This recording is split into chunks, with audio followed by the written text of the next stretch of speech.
Imagine if leadership and development was a uniting factor for people towards a certain achievement. When people set aside their political differences and affront a cause that will benefit everyone. What does Omuntu wa wansi see as development in Entebbe? Buza Mayor achegana. Tauni kiraka achegana. Who is the problem now? Ensonga ene ejja kuggwa. That is politics. Era tulina kyakulya n'ekya tekigenda kubaawo.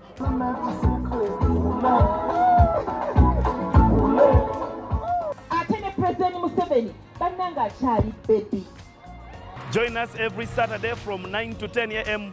as we discuss matters in Entebbe, the first Uganda's colonial capital, and what it deserves.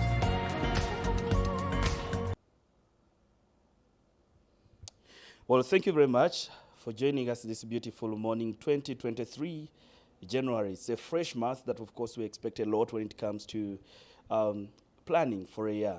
As we speak, Entebbe, the international gateway to the country, of course, offers a lot to the country, right, from security, development, and business. But as we speak now, there's been a video making rounds on social media that was trying to portray, or I say allegedly, the sale or lease of some land in the botanical gardens. That has attracted mixed reactions among other places only. But we speak about managing public property in Entebbe. And of course, this beautiful morning, we want to seek more clarity from the mayor of Entebbe municipality. His Worship, Fabrice Rulinda, joins me this beautiful morning. Thank you very much for joining me. Thank you for having me. Why are you selling public land? Good morning, our dear viewers. That would be a very terrible start to questioning. When you start with why are you selling, the assumption would be that we have sold. I want to first make it very clear to our viewers that there is no single public land that has been sold by this office from the time I entered office. It would be a crazy assumption for someone to say we sold land. And let me start with the botanical gardens, because that's the introduction you gave. The botanical gardens are not under the care of Entebbe, are not under the direct control of Entebbe Municipal Council. The botanical gardens are under the control of Naro, and they are the people mandated with taking care of the botanical gardens. On behalf of the government of Uganda. Not on behalf of the mayor who is entrusted by the people of Entebbe. On behalf of the government of Uganda. So what happens is Naro is the owner of the botanical gardens. They just happen to be in Entebbe, but we have no control on the botanical gardens. What we do is we can permit development, we can permit works to go in there, which we do even on your private land, but we cannot stop you from giving them to someone, leasing them to someone, or putting works. What we can do is we can control what we give in terms of permission. And as far as we are concerned, the people that went and did the development in the botanical gardens never sought any permission or any clearance from us to do works. We were just as surprised as everyone else when we saw the video. And we actually put a stop to the development that was happening in the botanical gardens. Does that justify that the municipal council has lost its stake in supervising whatever development that goes on in Entebbe? No, that doesn't even make sense. I don't know where Because before the structure comes, you should have been the first people to complain, but now you come after the video was making rounds on social media. That means you don't supervise your own. Well, I don't know why you choose an interview that's combative, and if we're going to have a conversation, let's tone it down a bit. Municipal council has not lost supervisory role.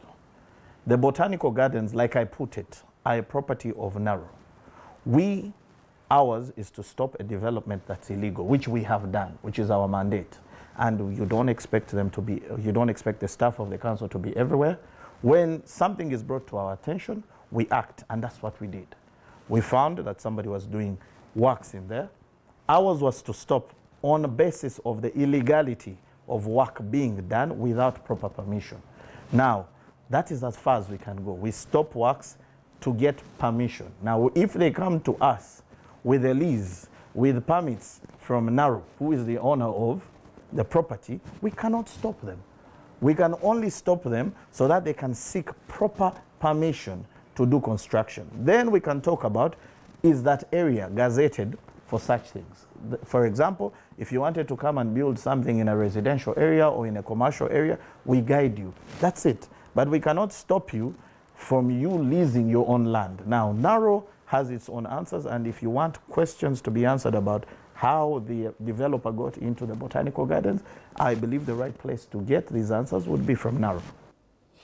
Mayor, it's only botanical gardens that I can say. I am on some platforms and people are also complaining about the cemetery that we have in Entebbe. Part of it has been taken off. Actually, one of the senior residents was saying before then, even where the homes, that all was the cemetery, are now taken over. Is that in your know? It is news you're getting from me? No, it is actually in my know. You realize I've been in office for 2 years. Those homes have been there older than me and you, people who grew up here. So yes, the leaderships that have been here have been either finding ways to lease or sell off some of these properties, and it's a fight that we inherited. You have to understand that there are some things that you inherit. Even just before elections were done, there are a lot of things that they passed that we have been reversing, that we've been cancelling, that they had done in haste to ensure that they dispose of some of public property. That happens everywhere. Public property, people try and manipulate it, they try and move it to ensure that they profiteer from it. We are fighting to cancel it, but now when you talk about some of these things like the cemetery, I remember as a child, those cemeteries went as far deep into parts of Kinyarwanda. Today there are supermarkets, there are buildings, there are hotels that have been built on them. Now, properties that have been built over 20, 30 years, I have been in office for a year and a half. There is very little I can do for those ones. My part is to protect and salvage what is salvageable. And what has been taken, for example, if you want me to do this, that would mean I'm going back into fights that happened in the 90s and in the 80s. And these are things that happened, they have happened, and we are aware that they have happened. Now what we can do is try and ensure that they don't continue to happen. That is making sure we have titles for these places that are there. I have been fighting with the council. We are trying so hard to ensure that all public land is titled and protected. I attended your swearing-in ceremony, and you swore in to protect the property of the people in Entebbe. The lectures have been taken. Does that ruin your reputation when you made such a statement and the public is continuing to perceive it as if you've lost it along the way? No, I actually don't think you are reporting to these people. I don't know if this is media circus, but I don't think you're reporting fairly. You yourself walked with me as I made sure that all the people on the lectures, one, don't push into the lake. Two, we have been clear with all those people and given them an order to demolish anything that is permanent on those lectures. Now, like I said, a year and a half ago, most of these people had already been given permits by NEMA. They had been given authorization by council. They had been given authorization by the bodies that should have stopped them. Now, what I'm doing is working backwards. That is trying to reverse some of the damage that has already been done. And as you can see, we are pushing, we are progressing. We have been very clear with all the people that are around Nambi Road and the rest that you do not own the lakeshore. The lakeshore belongs to the people. It is open for everybody else. It is a buffer zone. And most people have been confused. They don't understand between the role of NEMA as a protection unit as opposed to owning land. Most people will tell you, I have permission from NEMA because the NEMA owns the land, which is not necessarily the truth. Mayor, all the past mayors, they have been accused of selling of property that belongs to the people of Entebbe. Are you an exception? Do you think you are an exception of this? And if so, what do you think that makes you stand different? I don't think I know I'm an exception of this. I know that I am not interested in anything that belongs to the public being changed from public to personal. I know that I am not interested in anything that will tarnish. I am still fairly young and I have a lot that I am looking at to push for. I don't think one property or the other should be the one that tarnishes my image. I believe if we worked hard enough and ensure that we protect whatever little is left, because there's not much left that is public in Entebbe, if we protected that and used it properly, One, for revenue collection. Two, to ensure that it is protected and kept for the benefit of all of us. Mayor Fabrice Rulinda responding to allegations, and of course the outcry comes from the public following what happened in the Botanical Gardens. We're taking a quick breather. We return as you'll continue to respond to more allegations and questions that I'll be asking him shortly after this. Entebbe, the land of freshness, fresh breeze, fresh water, fresh weather, and fresh foods. Entebbe is not just the gateway to Uganda, but also fresh foods supplied from 81 Sese Islands in Lake Victoria. Fresh foods from the garden to Chitoro Market and straight to your home. Visit Chitoro Market in Entebbe, Uganda's first capital for all your fresh foods.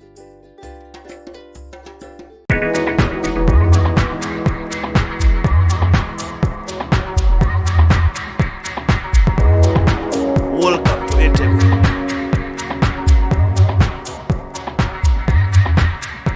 Uganda's first colonial capital, the home of recreation and tourism.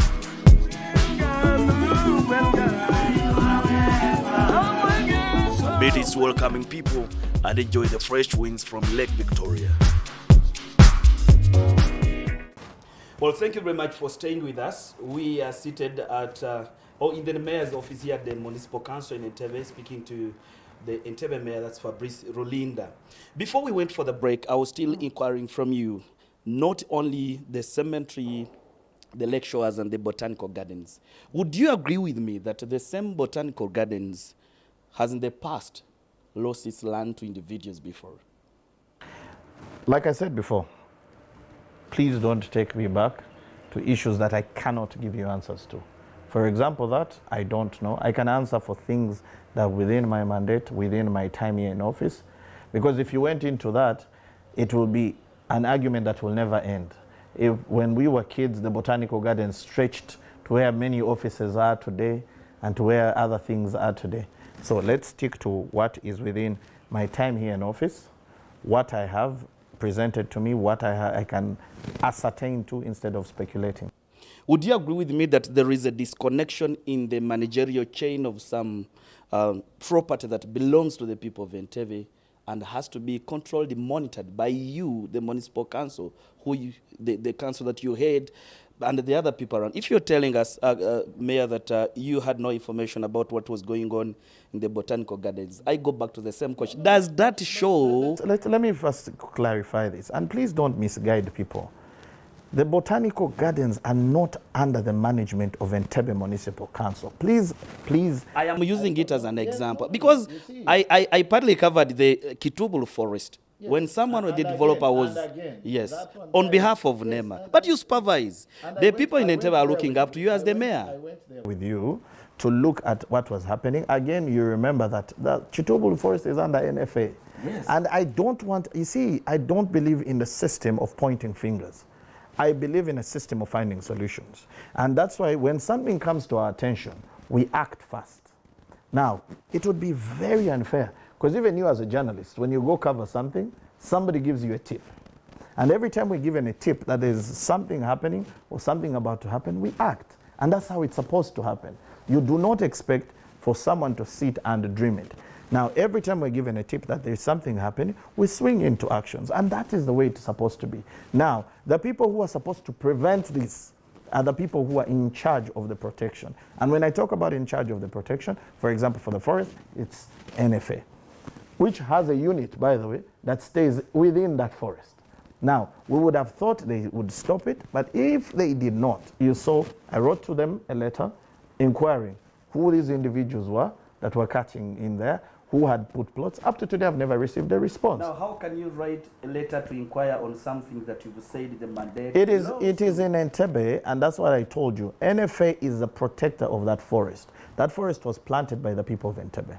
But NFA, being a forest, falls under the mandate of NFA, but it is not outside of Entebbe. It is in Entebbe, so I have, as the leader of Entebbe, I have a right to ask what is happening with the forest. The same thing if something was to happen at CAA. Much as CAA is semi-autonomous, It is supposed to at least give us an explanation so that we understand and we answer not just to the people of Entebbe, but the people of Uganda.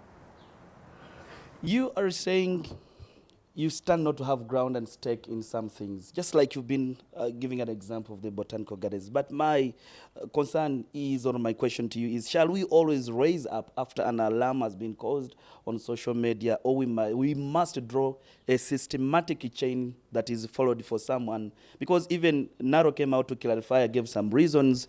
The developer was making eco-friendly I don't know whether resort or what, but that the tourists who were going there would find what to eat. And perhaps that would win the attention and interest of you, some individuals. If the information came out earlier, clear, and the people are explained to not to think there was a land grab. I agree with you 100%. And you see where the problem is. Naro didn't even get permission for construction, which they're supposed to get from council. They did not get it from us. So I agree, there is a disconnect in communication, not just with Naro, but with many of these organizations that are housed within Entebbe. For most of these organizations, they are operating as if they're operating outside or in space on their own. So it's not just in Entebbe, it's in many places. You find that these organizations, where they operate, the local authorities are not informed of the things they do. They come and inform us after it has brought backfire. Now, when Naro is doing this, which is supposed to be a good thing, they should have come to us. They should have asked for permission to do the construction. And in turn, what we should have done is we allow them to operate, and they could have advertised or told people that we are doing A, B, C, D. Now, the fact that it looked like people were sneaking is what has brought the problem. Now, if they, on their part, like I said, I can't speak for them. I'm not a spokesperson for Naro. You should sit with them and they give you an explanation. What if they come now? What if they come now? Okay, they've messed up in the past because they didn't consult you. What if they come now and talk to you, explain to you, just like they did in one of the letters that I saw, and say, we're doing this for this and that? Can you still allow the developer to take on the construction? That I would have to let my physical planning committee to go through and actually decide if it is acceptable or if there's something that we can have there.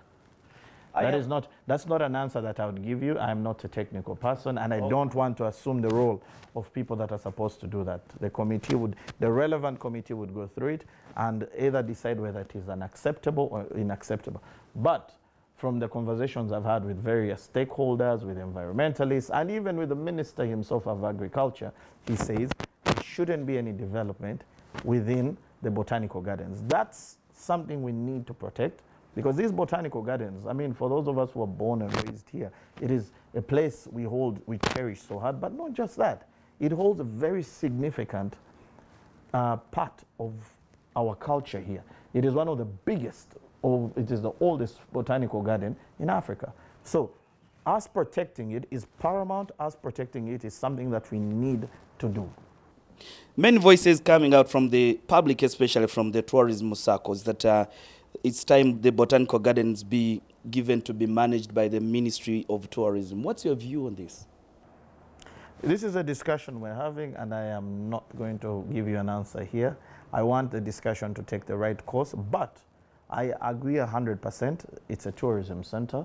It should be given a tourism attention, and it should be managed better. Now, whether I say it should go to Ministry of Tourism, whether I say we should get a private individual to come in and manage it better, that I will not discuss here. But I would want to sit on the table, that is us, as the Municipal Council, Naro, Ministry of Agriculture, and the Ministry of Tourism, and the Uganda Tourism Board, to ensure that those gardens are utilized to their maximum potential. They lost some trees during a storm, and up to today, those trees have not been replaced, and the struggle of replacing them, if we actually used those botanical gardens to their potential, we probably would have gotten the funds that would replace the trees. Would you agree with me that it's the only place that is left in Entebbe, and a bigger place that can hold events or what, or anything else? We lost the beaches and the rest, but would you agree with me that it's the only place that is left in Entebbe? So if you have factors that vary from entertainment, you have now conserving Naro, you're saying people should not gather there and do what, just like I've had and listen to some voices in some groups, that it's what you have. But majorly, Naro was saying they want to have someone who can manage the botanical gardens. We have crowds there. I've been there. I sit there every weekend, and I know many people want to go there. You find them dancing. Again, it is against the voices of other people who are saying they will step on the young trees that are in there. But basically, would you now agree with me that there is a lot that you as a municipal council have to input in the botanical gardens for purposes of understanding relevance of Entebbe? In the law, what you've done is called leading a witness. You are forcing me to answer a way that you want me to answer. So, no, I think we need to look at all sides. One, conservation versus entertainment. We need to find a balance. We need to find a way that both can coexist, and we need all voices heard. So allow the conversation take place. Allow the different stakeholders come on board. We have this conversation. We agree on where or what direction we're going to take for the botanical gardens. And no, I don't think it's the only place left for entertainment. That's not true. Ivan, I'm not going to mention the places I find you usually. It's not marketing, but no, I'm not marketing anyone's place. But what I can say is we still have a lot of beaches that, and these have always been, they've always been operated by private people, but the beach is still relatively public. What we're also trying to do is to revamp the shorelines, which you call beaches, but the shorelines, to ensure that they are sandy and people can visit them and all that. So we are working so hard to ensure that tourism is revamped, and like I said earlier, we are banning private individuals owning shorelines, because the shorelines are supposed to be enjoyed by all of us. And what had happened is some people had been given permits, some people had been given consents to actually fence off, own, and take over shorelines, which was taking from the rest of us who don't have money to buy properties that can cover the shoreline. So yes, we are trying to make sure that public good beats a few earning and keeping the rest away. It's 2023. What is that pertinent thing that you think didn't go well in 2022 and it's now 2023 and you want to have it implemented on behalf of the people of Entebbe? The economy. I think 2022 had its challenges in the economy, the earning of the people. And my aim this year is to ensure that we boost, push, and get the local businesses up to speed. So that one, even as we can get local revenue, but also people earn. People who are earning are happy people. People who are earning can spend. So if we can just increase on the spending power of Entebbe, if we can increase on the earning power of Entebbe, then we'll have a better year than we did last year. For time reasons, Mayor, we'll leave it here, but thank you very much for dodging a lot of questions, but anyway, making time to speak to us. Ivan, you know you're always welcome here, and anytime you have any more questions, even tomorrow, you can come back and we redo this. Fabrice Rulinda is the mayor for Entebbe Municipality, just speaking to us, making clarifications on a lot of questions that I've been asking. But of course, this is on behalf of the people of Entebbe and Uganda at large, and for friends of Entebbe. For time reasons, we'll also leave it here, and thank you very much for keeping it here. We'll catch up next time. Thank you. Bye-bye. Imagine if leadership and development was a uniting factor for people towards a certain achievement. When people set aside their political differences and affront a cause that will benefit everyone. What does omuntu wa wansi see as development in Entebbe? Mbuuza meya akyegana, tawunikiraka akyegana. Who is the problem now? Ensonga eno ejja kuggwa. That is politics. Era tetulina kyakulya n'ekya tekigenda kubaawo.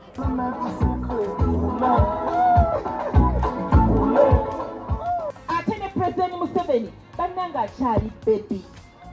Join us every Saturday from 9 to 10 a.m. as we discuss matters in Entebbe, the first Uganda's colonial capital, and what it deserves.